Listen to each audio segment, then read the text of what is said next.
I just laid on the bed thinking of things I could do to get out of this situation. I heard someone enter the room. Did you not like the kimono? I heard a voice. I moved my arms to see Muzan looking at me. My heart speeds up again as I thought of what to say. No, the kimono is very beautiful. Oh, I'm glad. Please stand. I did as I was told. I decided that listen for now would be the best course of action. If I behave, I could possibly get away with more while I try to find a way out of this situation. He touched my face and felt his fingers run through my hair. I then feel him cup my face, and he looked at my features on my face. Stay still. He went down to my neck. Then I felt a sharp pain. Then I felt something being drained out of me, and was finally getting tired quickly. It stopped, and then I felt as if I could barely stand. I was then picked up and laid down on the bed. I closed my eyes as I fell asleep. Wow, she was more delicious than I imagined, I said to myself as I wiped off the blood on my lips. I patched up the wound on her neck. Her blood was like a drug, so easily addicted.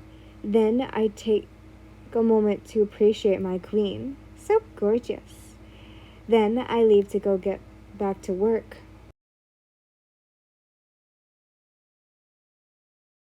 I woke. I felt a pain in my neck and looked in the vanity to see it patched up. I decided to change out of the Demon Slayer uniform and put on the kimono. By the way, the kimono is black with red flowers. You can decide what you want. But that is the depiction here and is most likely. But anyways, you can decide anyways. When I look at myself in the mirror, I was kind of disappointed. Yeah, it was beautiful, but black isn't really my color. Sorry if it is. It never really has been either. I decided to fix up my hair. There was really nothing else to do. This room had nothing in it besides a bed and a vanity. Yin-chan! As they slammed the screen door open, making me drop the brush. I turned to see Doma. Oh, hello, Doma. I don't mean to be rude, but aren't you supposed to interact with me? Not supposed to interact with me unless Muzan allows it? I said, picking up my brush. Oh, don't worry. I asked him before I came over here. I thought you could use a little company. You are right. There is really nothing to do in here, so having some company would be nice. For a moment, I don't know, maybe an hour, Doma stayed and talked with me about different subjects. That's amazing. You created your own style. You even made it painless. You must really hold up to the name as the Angel Hashira. Well, thank you, Doma. Then he sat up. Sorry to leave you so soon, but there are things I have to attend to. Farewell for now, Yin-chan. He waved. Farewell, Doma.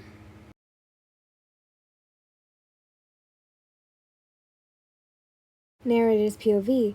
Back at the Demon Slayer headquarters, all your dear friends were worried sick about you. They missed your bright, bubbly attitude and how you would make time out of your day just to hang out with them. Michiro missed making paper airplanes and cloud gazing with you.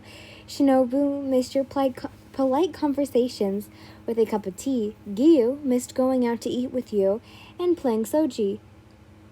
I'm going to butcher his name, but Henji, which is the stone Hashira, missed you praying with him, how he missed how thoughtful and wonderful your prayers were. Any time he thinks of you, he cries and prays for your safety. Mitsuri was devastated. She still tries to act happy around others, but when she's alone, she cries and bashes herself for being too weak. Iguro actually misses you, surprisingly. He felt weird not seeing you come up to him and try to talk to him along with ignoring you or deciding to talk back. Rengoku felt like a failure for not protecting you or saving you. He felt like a part of him was missing. You saved his life, and yet he wasn't there when you probably needed him the most. Sanmi was mad at himself for being a jerk to you at the beginning. Sure, you guys made progress and were good friends now, but still, he was mad at himself. He said to listen that he says every time he thinks about you, I'll slay each and every one of those disgusting demons. Uzui did get the news. He was very sad about you being captured, but he didn't have time to grieve since the mission was taking longer than expected. When Tanjiro got the news, he was in a full denial. In his head, he would think, there's no way Yin was captured when we got back from our mission. She's going to be in her estate, safe and sound. Zenitsu cried when he heard what happened. No, who's going to protect me and comfort me now that our angel Yin is gone? Inosuke heard and got so mad. What? Where are they? I'll slay them. Kanao didn't know what to feel. She had the hope in her heart that you were still alive. She's trying to keep that decision to listen to her heart, but it was hard knowing that you were in danger. Even though everyone saw it in the Ibarashiki family was very distressed, the two adults viewed you as their own child. Kureya was really scared for you and begged to the gods to keep his Oni-san safe. The rest of the family was in deep sorrow. Almost everyone of the Demon Slayer course hoped for your safe return. You look simply exquisite in that kimono. Muzan was back in my room talking to me. His hands was around my waist while he was sitting right next to me. Thank you. He then was quiet for a moment. He moves his hand to my shoulders. Why so tense? I'm not going to kill you. I'm glad to know you aren't going to kill me, but it just makes me more nervous and anxious because I don't even know why you want me here. He then chuckled. I thought the answer was obvious. I want you to be mine. I felt my heart drop at the moment. What? What? Hard to believe.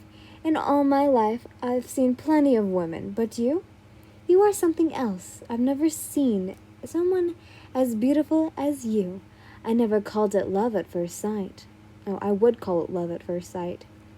I felt sick to my stomach. The most disgusting person in the world is in love with me. This is probably the worse than being killed. I also don't have a doubt in my mind that you would be a powerful demon too. You're a Hashira after all. So what do you say, my dear? Do you want to become a demon? What happens if I say no?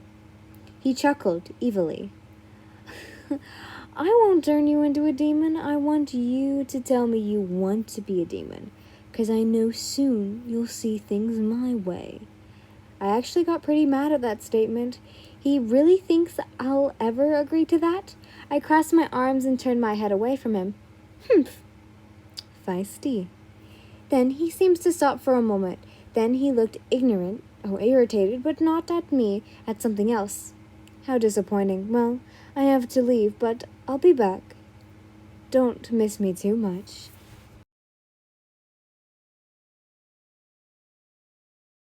He left, and I just laid down and complicated life, but eventually fell asleep. After all, it was my only escape from this cruel reality. So I have questions for some of you guys. Do you actually read these little edited parts into the thing where it says percentage? I don't know why, but I just wanted to make sure because I don't think many people will see them because they are so short. But I would also, you guys can comment down some questions and I'll respond to them. Hopefully. I usually do, no worries. And I will not give too much away, but if you guys want any if you have any questions, you can ask me. I think people do have some questions. I don't know if they do or not. But yeah, thank you guys for listening. Bye, lovelies. I love you all so much.